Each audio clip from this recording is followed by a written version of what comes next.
What if one of the most powerful forces in human history was not an empire, a weapon, or a king, but a small yellow metal that quietly shaped how human beings understood beauty, value, trust, and fear?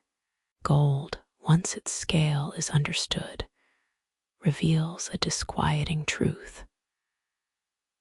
All the gold ever mined could fit into a surprisingly small space. Yet, this limited amount of metal has wielded immense influence over kings, conquerors, explorers, bankers, and ordinary people. Gold is physically small, but psychologically immense. It should not command this much power over the human mind, yet across centuries, it returns, whispering to something in human nature that never fully changes. For those learning about economics or political history, gold offers a gateway to profound questions. Why would a metal that cannot feed a family or heal the sick become one of civilization's most trusted entities? Why did people brave oceans for it, craft myths around it, and hide it in vaults, retreating to it when confidence in the future began to crack? Before delving deeper, one must understand that gold does not behave like ordinary materials. It does not rust or decay like many others do. It retains its luster, its color, soft enough to be shaped, divided, melted, and remade. Gold's rarity grants it value. Yet, it is not so rare that societies could never gather it.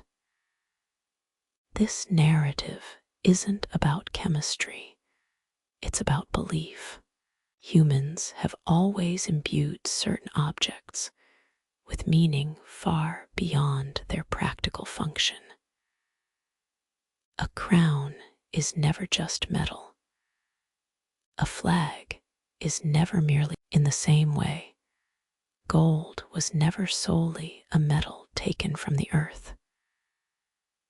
Over time, it evolved into a vessel for beauty, permanence, authority, safety, and wealth. Long before economists articulated value, gold had already taught civilizations how deeply people could attach meaning to material possessions. This is why the story of gold resonates beyond mere jewelry. Gold is one of the clearest windows into a broader mystery at the heart of human history. How did people transition from trusting tangible objects to embracing coins, paper, institutions, and entire financial systems? If modern money is built on confidence, why does gold linger in the background like an ancient answer? Before gold became money, it first became meaning.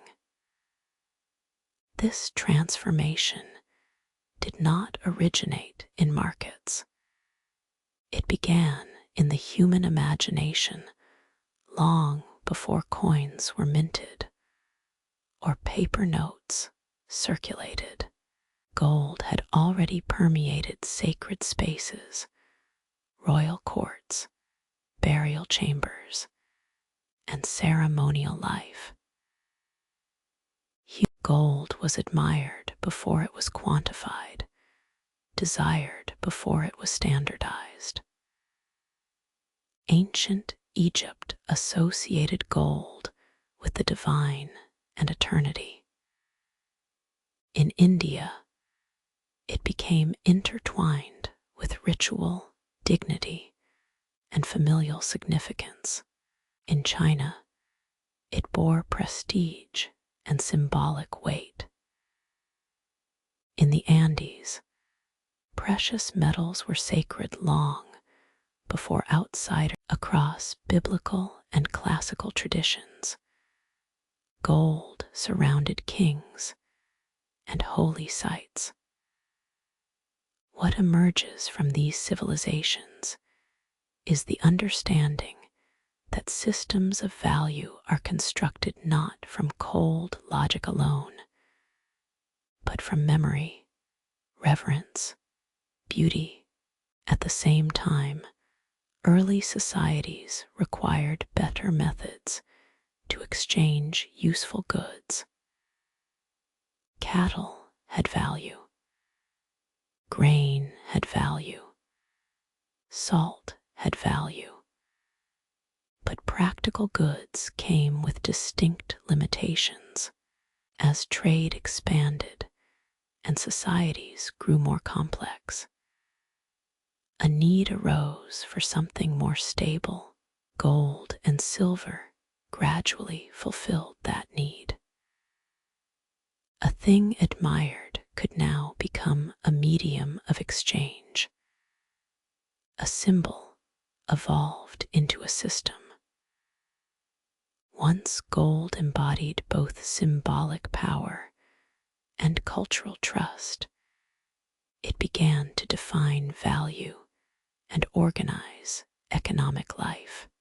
As societies expanded, trade routes lengthened, and political structures grew complex. Barter alone, gold addressed this challenge with unusual force. Scarce enough to resist easy overproduction, durable enough to endure time and transport, divisible enough to be measured, and recognizable enough to inspire confidence. While silver often played a similar role, gold possessed a unique symbolic weight that elevated it in the when coins emerged, something profound shifted. Precious metal was no longer solely weighed in private exchanges. Coins could be stamped, standardized, and backed by public authority. A coin represented more than metal. It conveyed a claim about purity, weight, and trust, endorsed by a rule. In this sense, money was becoming political. Coins fused metal with authority. This is crucial because money has never functioned based solely on its composition. It operates on the belief that others will accept it in exchange. Gold facilitated this belief, already embodying stability, desirability, and confidence. As trade advanced further, even metal began to feel cumbersome. The commercial world needed a lighter form of trust. Enter paper money, a transformative element. Initially, paper money was not independent wealth. It represented wealth stored elsewhere. A note symbolized gold held in reserve, with its value reliant. From this point, trust evolved incrementally. First, people trusted gold. Then they trusted paper as it pointed back to gold. Gradually, they began to trust banks, governments, and institutions managing those claims. Value transcended the tangible. morphing into a complex web of symbols, records. Yet this transformation was fraught with tension. Debates over gold and silver, hard money and flexible money, discipline and expansion shaped debt, credit, survival, politics, and power. Financial panics and bank runs revealed how fragile trust could be. In calm times, trust expanded. In fearful moments, it contracted toward this pressure elucidated the significance of central banking in the modern world. Gold could impose discipline, but also impose limits. A system closely tied to gold might feel stable and trustworthy, yet risk rigidity. Conversely, a system less tethered to gold could become flexible, but rely heavily on confidence and instinct. Once money became intertwined with systems of trust, another inescapable truth emerged. Wherever value concentrates, human ambition swarms around it. Gold has consistently illuminated this aspect of history with striking clarity. The tale of gold is not merely elegant. It also reveals there is a temptation to narrate gold's journey as one of beauty and elegance, belonging mainly to crowns, temples, and vaults. Yet, that perspective is too sanitized. Gold did not just embellish civilization, it unveiled its desires. Few instances illustrate this more vividly than the span for many indigenous cultures. Gold held sacred, ceremonial, artistic, or cosmic significance. But to the conquerors, that meaning was often stripped away. Gold transformed into transportable wealth, melted value, and seized power. It became an object to be taken, recast, shipped. Roosevelt, faced with a national crisis, commanded Americans to surrender much of their privately held gold.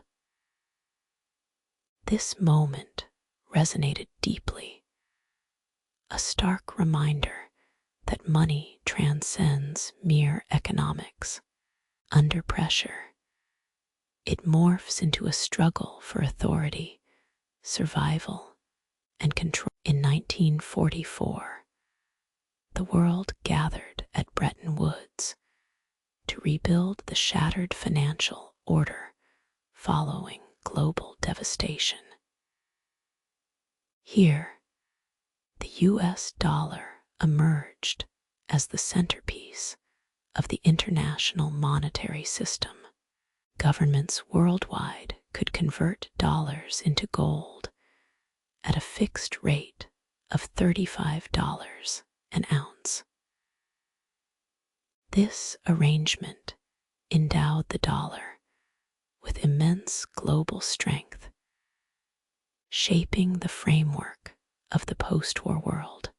Yet, as dollars flowed across borders, strain accumulated within the system, and confidence stretched to its limits.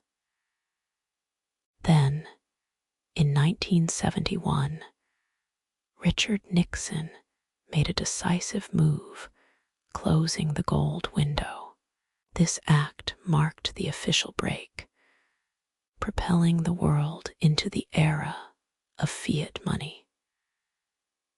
Currency would no longer be tied to gold, but instead depend on government authority, central banking, and the collective, and therein lies the enduring significance of gold.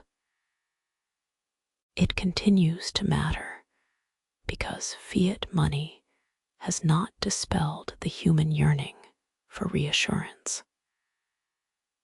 That need has merely shifted to central banks, governments, and political systems. When confidence in these structures falters, even for a moment, gold reemerges in the public consciousness with unexpected intensity. This explains why nations maintain gold reserves, why central banks keep purchasing it, and why individuals turn to it in tumultuous times.